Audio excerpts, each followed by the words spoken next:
खबर यूपी के जनपद मुरादाबाद से, जहां कुचाबली स्थित CNS एकेडमी के 12वें वार्षिकोत्सव की, जहां एक तू सच्चा तेरा नाम सच्चा मंत्र के सृजनकर्ता सतपुरुष बाबा फुल संदेह वालों ने पहुंच बच्चों को शुभकामनाएं दी और जीवन में आगे बढ़ने का मंत्र दिया। तो वहीं चीफ गेस्ट के तौर पर पहुंचे मुरादाबाद मेयर विनोद अग्रवाल, महिला मोर्चा की प्रदेश उपाध्यक्ष प्रिया अग्रवाल, डॉक्टर अनुज अग्रवाल आदि ने पहुंच बच्चों को शुभकामनाएं दी। इस मौके पर अतिथियों ने अच्छे अंक प्राप्त करने वाले बच्चों को पुरस्कृत भी किया। साथ ही बच्चों ने सांस्कृतिक कार्यक्रम प्रस्तुत कर सबका मन मोह लिया। यह तस्वीरें हैं मुरादाबाद के देहात क्षेत्र के कुचावली की, जहां स्थित CNS एकेडमी के वार्षिक उत्सव के अवसर पर पहुंचे सतपुरुष बाबा फुल संदेह वालों ने कहा कि जो व्यक्ति ब्रह्मचर्य का पालन करता है, संयम से रहता है, उसके भीतर ईश्वर की सुगंध आती है। उन्होंने कहा कि संयम मनुष्य को कांतिवान बनाता है एवं ऊर्जा व चेतन शिखर पर पहुंचाता है। उन्होंने कहा, क्रोध से तत्व का, काम से बुद्धि का, अन्याय से लक्ष्मी का और अभिमान से विद्या का नाश हो जाता है। हम सभी को उस परमेश्वर की आराधना करनी चाहिए जो आपको कभी धोखा नहीं देगा। अंत में CNS एकेडमी के मैनेजर चौधरी सुंदर सिंह ने सभी अतिथियों का आभार व्यक्त किया। कार्यक्रम के अंतिम पड़ाव पर बाबा का प्रवचन हुआ। मुरादाबाद से डॉक्टर नरेंद्र सिंह की रिपोर्ट।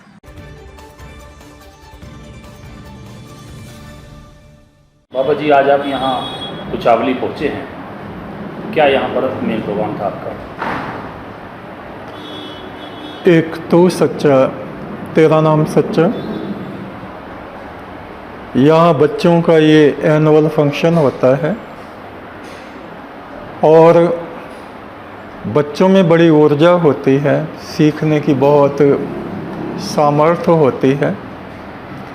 यहाँ पे हमने बताया जो ब्रह्मा के मानस पुत्र सनकादिक हुए हैं, सतयुग से लेके आज तक उनको अजर अमर माना जाता है और वो बालकों जैसे ही रहते हैं, यानी वो कभी भी बड़े नहीं होते, मानसिक रूप से, शारीरिक रूप से बच्चे बने रहते हैं और निरंतर सरल हृदय से, भोले भाव से वो परम ब्रह्म की आराधना करते रहते हैं।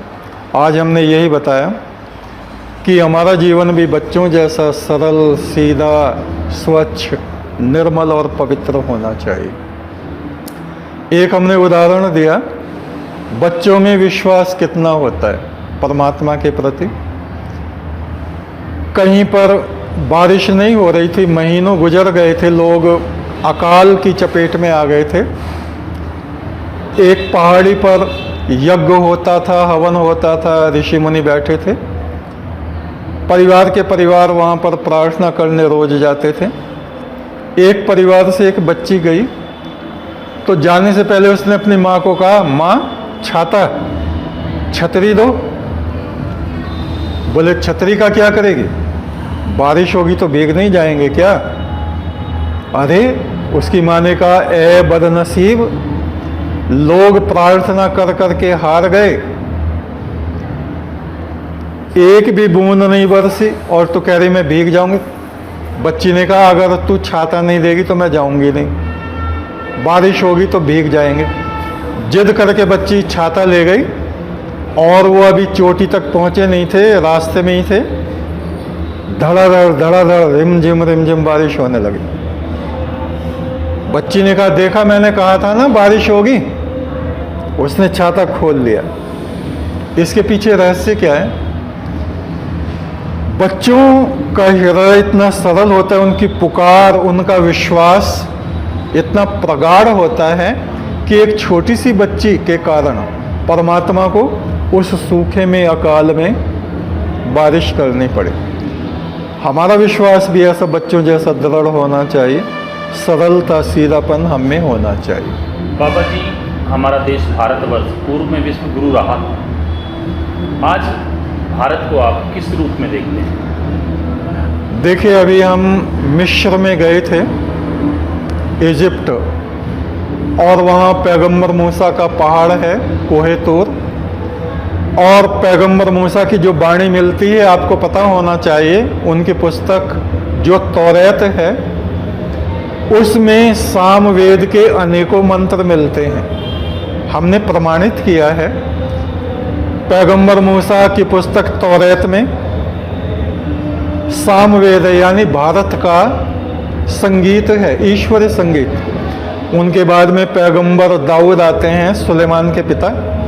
उनकी पुस्तक है जब्बूर, हिब्रू भाषा में ये पुस्तकें हैं, उसमें भी सामवेद मिलता है। तीसरी पुस्तक है पैगंबर ईसा की इंजील, जिसको हम बाइबल बोलते हैं, उसमें भी वेदों की ऋचाएं मिलते हैं। वयम अमृतस्य पुत्र, ईसा ने कहा मैं परमात्मा का पुत्र हूँ। उस देश में उनकी बात को किसी ने माना नहीं। यहाँ तक कि कुरान में भी यजुर्वेद और ऋग्वेद के मंत्र हैं, उन ऋचाओं का अनुवाद है अरबी में।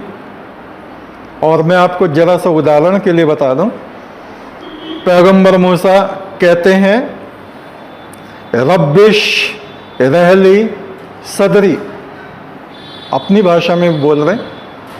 सामवेद का मंत्र कहता है ए परमात्मा मेरे हृदय के दरवाजे अपनी तरफ को खोल दे। ये वो अपनी भाषा में बोल रहे। वह यस्सिरली अमरी, ए परमेश्वर मेरे पथ को प्रशस्त कर दे। ये आता है आपका विश्वानि देव सवितर दुरितानि परास्व यद भद्रम तन्नास्व, जो कल्याण का मार्ग है वो हमारे लिए खोल दे। इस तरह से ये सारे वेद मंत्र पूरे विश्व में आज भी गुंजायमान है।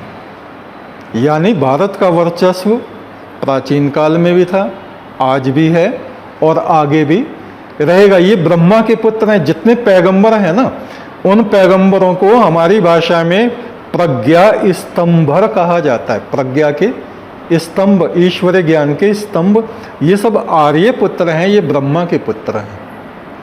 बाबा जी, बात हो रही है हिंदू राष्ट्र की, क्या कहेंगे? क्या सरकार को देश को हिंदू राष्ट्र घोषित करना ये तो चाहिए? घोषित करो या मत करो, पहले से ही हिंदू राष्ट्र है।